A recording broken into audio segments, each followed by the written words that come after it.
क्या आपने कभी सोचा है कोई जगह हॉन्टेड क्यों कहलाती है? क्या वो हमारे दिमाग का वहम है या वाकई वहाँ कुछ ऐसा है जो विज्ञान की समझ से बाहर है? आज के इस वीडियो में हम भारत की उन 5 जगह की गहराई में उतरेंगे जहाँ जाने का मतलब है अपनी जान जोखिम में डालना। हम बात करेंगे उस तांत्रिक के श्राप की जिसने एक हंसते खेलते शहर को खंडर बना दिया, और उस मासूम राजकुमार की जिसकी चीखें आज भी पुणे की हवाओं में तैरती हैं।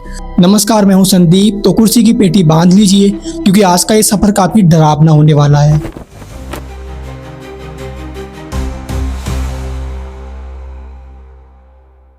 राजस्थान का भानगढ़ किला इस एशिया का सबसे डरावनी जगह का खिताब मिला हुआ है। कहानी है राजकुमारी रत्नावती की, जिसकी खूबसूरती के चर्चे दूर दूर तक फैले हुए थे। सिंधिया नाम का एक तांत्रिक राजकुमारी को पाने के लिए काले जादू का सहारा लेता है। उसने एक इत्र की शीशी पर जादू किया, लेकिन राजकुमारी को इस बात का पता चल गया और उन्होंने उस शीशी को एक पत्थर पे पटक के फोड़ दिया, जिसके बाद उस तांत्रिक की मौत हो गई। मरते समय उस तांत्रिक ने श्राप दिया कि इस किले में रहने वाला हर इंसान मारा जाएगा और उसकी रूह हमेशा के लिए यहाँ कैद हो जाएगी। आज भी यहाँ के मकानों में छतें नहीं टिकती।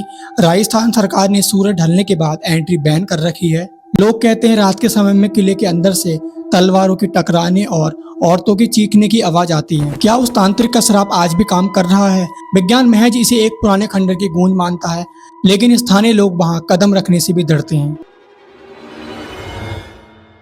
असम के पहाड़ों में बसा जटिंगा गांव। मानसून के खत्म होते ही यहाँ मौत का नंगा नाच शुरू होता है। रात के करीब 7 से 10 बजे के बीच हजारों की तादाद में पक्षी आसमान से गिरकर मरने लगते हैं। ये कोई आम घटना नहीं है, क्योंकि पक्षी कभी सुसाइड नहीं करते। स्थानीय लोग इसे आसमानी ताकतों का प्रकोप मानते हैं, लेकिन जब अर्निथोलॉजिस्ट ने इसकी जांच की तो उन्होंने एक थ्योरी दी।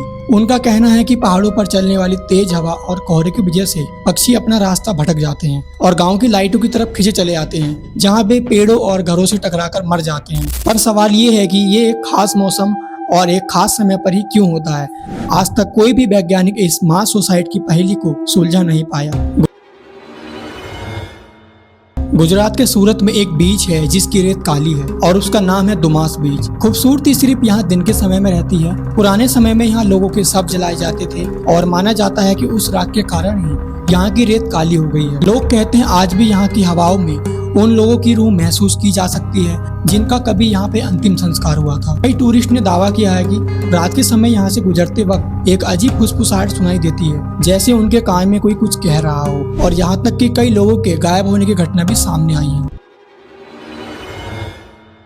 पुणे का ऐतिहासिक शनिवार वाड़ा, मराठा साम्राज्य के पेशवाओं का ये महल आज भी चीखों के लिए बदनाम है। 1973 में महज 13 साल के नारायण राव को उनके ही सगे चाचा चाची के आदेश पर मार दिया गया। सुमेर सिंह गार्दी नाम के शिकारी ने जब उन पर हमला किया तो वो मासूम बच्चा अपने चाचा की तरफ भागा और चिल्लाया, काका माला बचावा, यानी काका मुझे बचाओ। और उन्हें बेरहमी से काट दिया गया और उनके शरीर के टुकड़ों को पास की नदी में बहा दिया गया।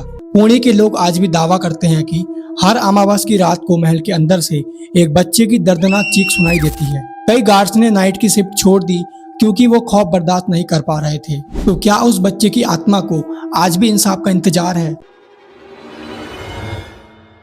अब आते हैं लिस्ट के आखिरी यानी 5वें नंबर पर। यह किसी दूर दराज जंगल में नहीं बल्कि देश की राजधानी दिल्ली के रोहिणी इलाके में मौजूद है, जिसका नाम है खूनी नाड़ी। दिन के उजाले में ये आम नहर जैसी दिखाई देती है, लेकिन रात होते ही यहाँ का सन्नाटा इंसानों को निगलने के लिए तैयार रहता है। यहाँ के स्थानीय लोग शाम होने के बाद इस पानी के पास जाने की भूल कभी नहीं करते।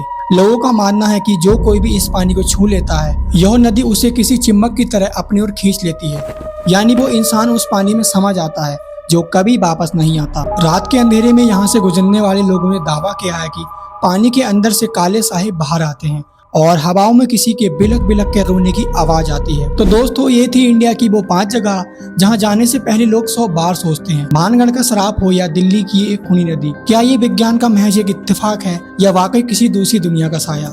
मुझे अपनी राय कमेंट बॉक्स में जरूर बताइएगा। अगर वीडियो पसंद आया हो तो इसे लाइक करें और ऐसे ही वीडियो देखने के लिए हमारे चैनल को सब्सक्राइब करना न भूलें। मिलते हैं बहुत जल्दी एक और शानदार वीडियो के साथ। तब तक के लिए नमस्कार।